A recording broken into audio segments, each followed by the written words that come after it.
Yo, everybody! Welcome back to the iZombie After Show, izombie AS. Glad to be back. Yesterday's episode was by far the best episode since the premiere. To me, uh, it beat out my second favorite. My second favorite, which was Dad Brains, Dad Brain. I love that one. But this episode was hilarious. Nothing felt forced. Everything felt smooth, easy going. Like, it felt natural. The comedy hit all the notes. Everything felt great. Like, oh my god, I highly enjoyed this episode. Um, I don't know where to start. We had so many revelations in a sense start unfolding. Because I told it last episode, last after show I did, I said that he gave the cure to his friend, but I forgot that he gave it to old girl. I wonder if she's gonna come back into play pretty soon. So hopefully we'll see that. But everything started coming up. I found it I like that they interpreted. I cannot think of his name. Oh my god, his friend a lot now. He's been in the this episode. It was in a big chunk of this episode. I really enjoyed it. Like the banter they had back and forth, and then when he found out that a Major wasn't a zombie anymore, he took it real cool like a bro. Like they bro fisted into everything because he was like, "Hey man, I saw you when you was about to die. I took you to the morgue girl and all that, and they said that there was a cure, And so it was like he got excited that he had a cure, that there was a cure, and then he didn't feel down like how they could have went where he could have got animosity towards them for having the cure. Like they didn't do it. He was just like a good bro. He was like, "Hey man, you cured, I'm not, but hey, do you want to stay on the team though?" And he stayed on the team. So I really think it's gonna have some really strong dynamics to where he might have to it's gonna get really intense working under their form. So I'm digging this. I'm digging where this is going between those two, and I love their bromance. It's not as strong, of course, as him and Ravi, but it's another good bromance on the show that I believe was well needed because we don't have a lot of that bromance because they haven't actually been him and Ravi haven't actually bromance hard this season. Actually, there's been a lot going on, so I enjoyed a lot of this. I enjoyed when they went to the club together. They all ate the ghost peppers and he was about to eat it, and then our boy Donnie, Donnie came in like, "Hey, whoa, Major, he's my friend. I known him for a long time. Let him in." Yeah, so it was like everything was really well placed. Because I was thinking, man, how the hell is he gonna get out of this predicament? Because if any human ate a ghost pepper like that, like they're crying, tears coming out of their eyes, nose runny, face red, they're gonna know you're not a zombie, and then that would have ruined everything. And they just can't do that just yet. So I'm glad they did it how they did it. And then it was seeing him confess, like he asked for bro. He followed the bro code to the extent like they are the best of bros because he asked, "Hey man, what's up with that live girl?" Like he's asking, he's just not pursuing relentlessly. He's asking for it and asking for permission, and everything was great. Like I loved it. And then at the end, he gave that he passed a note, and it was a little note that said, "Do you like me? Yes or no?" Because he told his backstory to Liv while she was on the brain. I'm doing these in like segments, character segments instead of following it from the beginning to the end. It's really weird, but follow me. You know what's going on. You've seen it. If you didn't, you need to go watch it. It's on demand right now, at least through Comcast. So turn on your TV and just binge watch the whole season right now. It's oh my god, this season is so good. But yes, so that was really great. I like that. So I guess we move on to our other characters. Oh my god, I feel so sorry for Blaine. Oh, baby Blaine, baby Blaine, baby Blaine. He did so good. Oh my, how can you the fact that they started off with him still singing and stuff like that because he's still human. I thought they were gonna honestly, I thought they was gonna dispatch all of that and he was just gonna go straight into pure evilry, mixing it up in the lab and shit. But he didn't. He was he's still hurt. He's had so much emotion, like so much heartfelt emotion about losing Peyton. So he's taking it to heart. He's super depressed. He's kind of being a dick to everybody else in a sense, like to Candy, kind of being a dick. But it's not because he is a dick. he might be a dick, but he's being a dick because he's hurt. Baby Blaine is hurt. They hurt him for no reason. For no reason.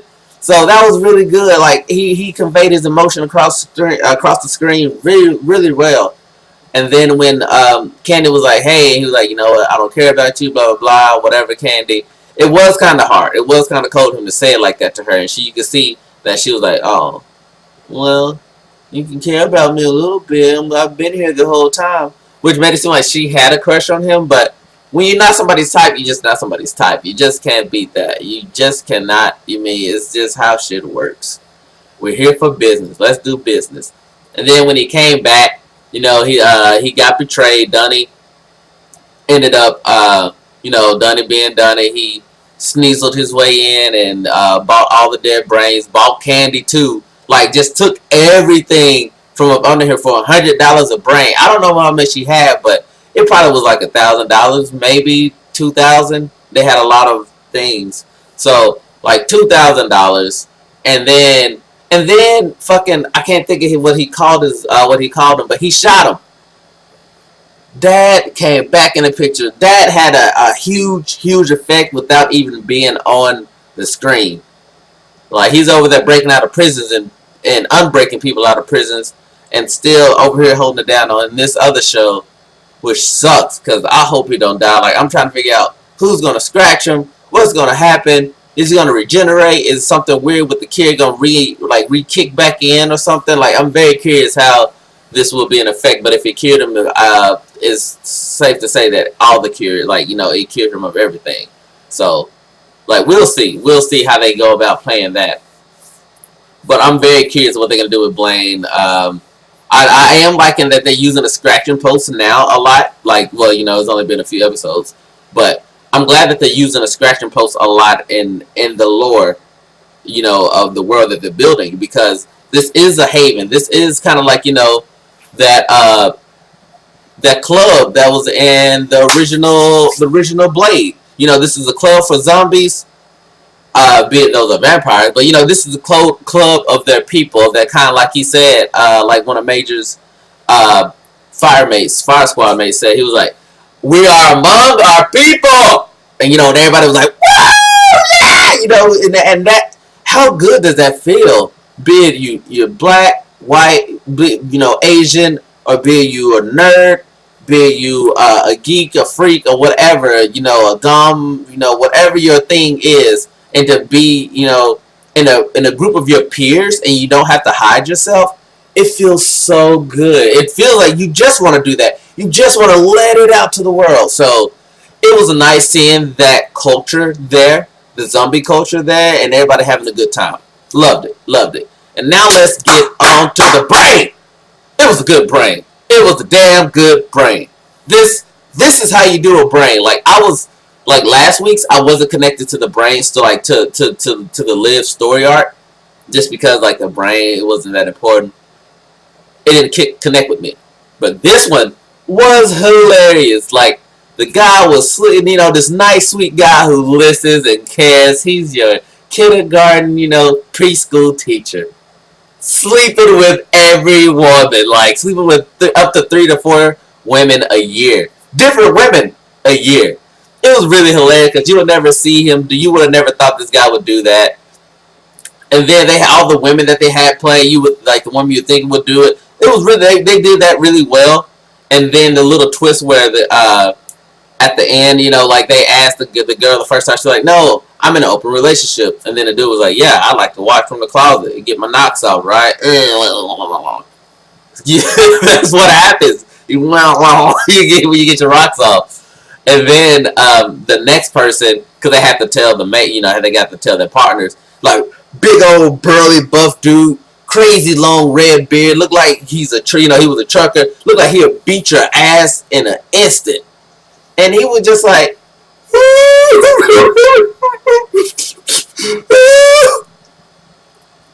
the most obnoxious cry, and it was great.